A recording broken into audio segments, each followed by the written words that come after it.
안녕하세요. 킹덤컬처 크리에이터 연보현 목사입니다. 뭉치면 산다. 하나로 뭉치자라는 말은 참 우리 가슴을 뛰게 하는 매력적인 말인 것 같습니다. 흩어져 있던 사람들이 한자리에 모이고 서로 다른 목소리들이 하나의 구호로 모아질 때 우리는 거기서 어떤 힘과 가능성과 또 카타르시스를 느끼죠. 혼자서 외치는 목소리는 아무도 들으려 하지 않지만 여럿이 함께 거대한 무리를 이루어서 외치면 무시할 수 없는 큰 목소리가 되잖아요. 그래서 위기 때마다 사람들이 그러죠. 뭉쳐야 한다. 하나가 되어야 한다. 우리가 원팀이 되어야 산다. 그런데 여러분, 바로 여기서 우리가 반드시 물어봐야 될 질문이 있다고 생각해요. 정말 많이 모이면 사는 겁니까? 정말 하나가 되기만 하면 문제가 해결되는 겁니까? 무엇을 중심으로 뭉치느냐? 이걸 묻지 않는 단결이 과연 어떤 선한 결과를 낳을 수 있겠습니까? 저는 오늘 이 질문을 드리고 싶은 거예요. 자, 지금 대한민국 보수 진영 안에서는요, 6.3 지방선거 투표용지 부족 사태 이후로 정말 엄청난 전환점을 맞이했습니다. 부정선거 의혹 수사, 재선거 요구, 선관위 특검 요구, 이런 목소리들이 나오고 있어요. 단순히 선거 결과가 마음에 안 든다는 얘기가 아니에요. 선거 제도의 신뢰, 국가 시스템이 과연 정상적으로 운영되고 있는지, 법치와 공정성에 대해서 근본적인 질문을 던지고 있는 겁니다. 그래서 정말 수많은 국민들이 문제의 심각성을 깨닫게 됐고요. 그동안 이 나라에서 벌어져 온 일들의 실체가 무엇인지 조금 더 가까이 다가갈 수 있는 그런 정말 대역전의 기회가 우리에게 주어졌습니다. 그러니까 우리는 이 아젠다를 지혜롭게 잘 활용해서 그동안의 모든 묻혀 있었던 거짓과 불의에 대해서 더 명명백백히 드러내고 밝히고 좌파 이데올로기와 공산주의 사상의 실체, 그 전체주의적인 구조적 위험성에 대해서 국민들에게 정말 강력하게 어필할 수 있는 그런 기회가 주어진 거예요. 그런데 이 중요한 문제가 제기되는 와중에 한쪽에서는 계속 이렇게 말해요. 일단 하나로 뭉치는 게 중요하다. 뭉쳐야 산다. 더 많이 모여야 된다. 더 많이 모이면 해결될 것이다. 우리가 하나가 되면 이길 수 있다. 물론 뭉치는 것 자체가 나쁘다는 게 아닙니다. 정말 뭉쳐야 할 때가 있어요. 힘을 모아야 할 때가 있고 흩어진 목소리들을 하나로 모아야 할 때가 있죠. 그러나 문제는 이겁니다. 단결은 힘을 만들 수는 있지만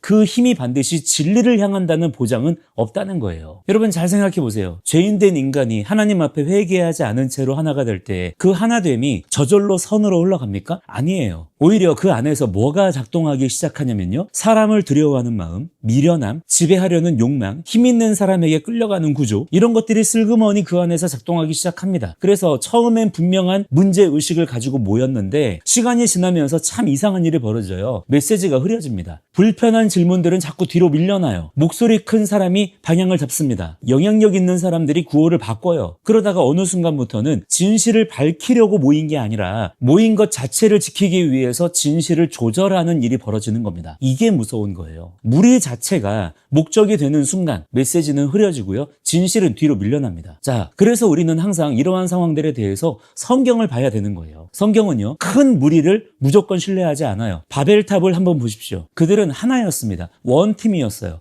같은 언어를 가지고 같은 목표를 향해서 거대한 프로젝트를 한마음으로 진행했었어요. 얼마나 멋집니까? 그런데 그 하나됨이 결국 뭐였죠? 하나님께 영광 돌리는 하나됨이 아니라 인간의 이름을 내고 인간의 힘으로 하늘에 닿아보겠다는 교만한 연합이었습니다. 금송아지 사건도 똑같아요. 백성들은 하나의 분위기 안에서 움직였습니다. 다 같이 원했고요. 다 같이 외쳤고요. 다 같이 따라갔어요. 그런데 그게 예배였습니까? 우상 숭배였죠. 가나안 정탐 이후에도 다수의 목소리는 굉장히 강했습니다. 그런데 그 다수가 옳았어요? 아니에요. 그 다수의 목소리는 믿음이 아니라 불신이었습니다. 결국 그 세대 전체가 광야에서 엎드러졌잖아요. 그리고 여러분, 예수님을 십자가에 못 박으라고 외친 것도요, 흩어진 개인 몇 사람의 중얼거림이 아니었습니다. 하나의 군중이 만들어낸 거대한 함성이었어요. 가장 거룩하신 분을 가장 잔인하게 죽인 것이 바로 그 하나된 무리였다는 것입니다. 그러니까 성경은 우리한테 많이 모이면 옳다, 하나가 되면 산다, 이렇게 말하지 않아요. 기준이 완전히 다릅니다. 세상은 뭉쳐야 산다고 말하지만 성경은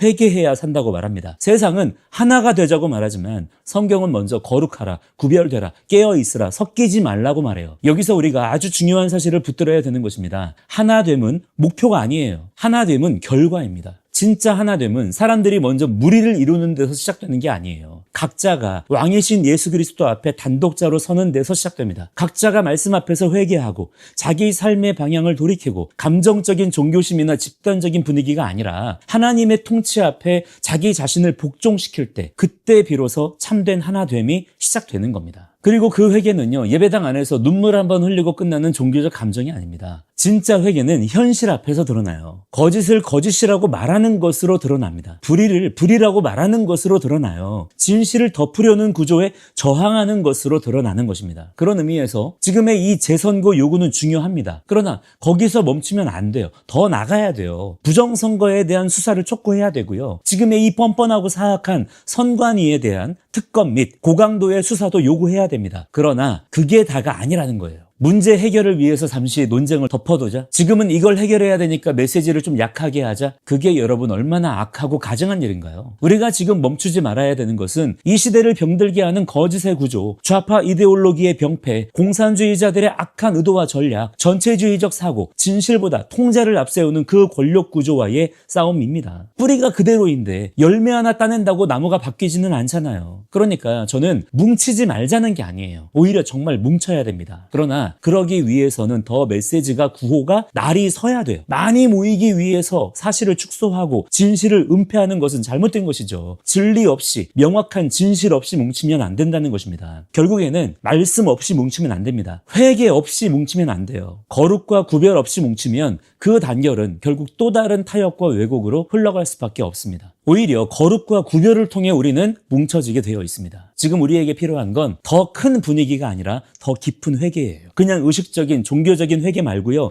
실제 내 삶의 가치관과 기준을 바꿔야 된다는 것입니다. 더 많은 프로그램이 아니라 더 선명한 말씀의 기준이 필요하고요. 더 큰 군중이 아니라 왕이신 예수 그리스도 앞에 단독자로 서는 성도 한 사람 한 사람이 필요한 것입니다. 자, 정리합니다. 우리는 뭉쳐야 사는 게 아닙니다. 우리는 지금 회개해야 삽니다. 말씀 앞에 서야 삽니다. 진리 안에서 구별되어야 삽니다. 그리고 그때 비로소 우리는 바르게 하나 될 수 있는 겁니다. 저는 다음 영상에서 다시 찾아뵙겠습니다. 감사합니다.